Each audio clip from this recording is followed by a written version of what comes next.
calanka.com.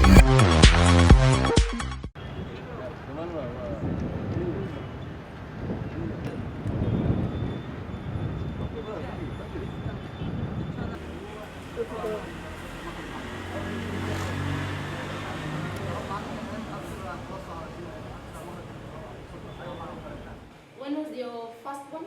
How old were you when you got your first one? I took it serious last week, but it's over like a year from last year. So I want you just to sit upright. Just upright. Let me see. Okay, fine. So I can see one is bigger, the right one is bigger than the left one. Okay, drop them slowly. Okay, find the same. We have seen about since 1 year we have seen about around 40 or 30, including breast cancer of the tongue, esophagus, colon cancer, bladder, and also we have seen prostate and breast and even CNS, tumor of the brain. Some patients they come with even HIV, with sarcoma, Kapoor sarcoma. So almost we have seen about, you can say about 40 patients.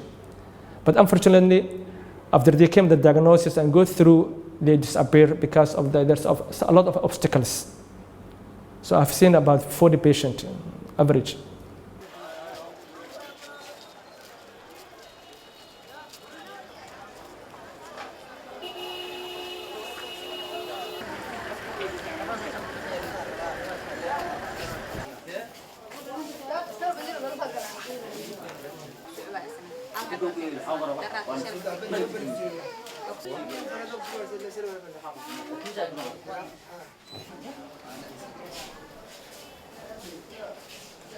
dhaqanka Soomaalida waa garanaynaa haweenku way xishoodaan waxyaabo badan oo aanay ku hadli karin baa jirto ay ka xishoonayaan iyagoo xanuunkii hayo oo nabarkii keerkiisa ay joogi laayihiin haddana waxay ka xishoonayaan xataa dhakhtarka hortaagan inay tusaan nabarka way xataa ka xishoonayaan oo ay marada ku qabanayaan haddii la yiraahdo ka hadlo oo sharax nabarku sida uu ku hayo ma awoodo inay xataa magaca naaska xataa inay soo hadal qaado ma awoodo way ka qajilaysaa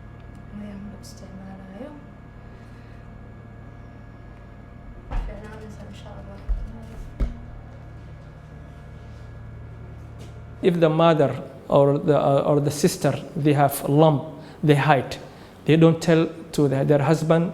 They don't tell to their brothers or their sisters or their mothers. So what happens now? They keep that lump for some time till it becomes attached to the cloth, and they obviously become started discharge.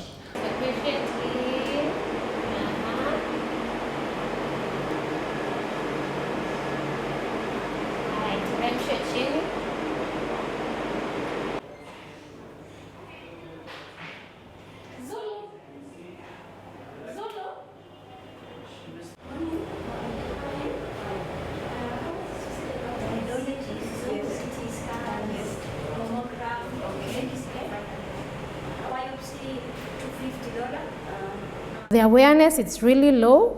We are coming up with ideas, and that's where me as the clinician came in, because the patients, they are more comfortable when I examine them, since I'm a female, as compared to them being examined by a male doctor.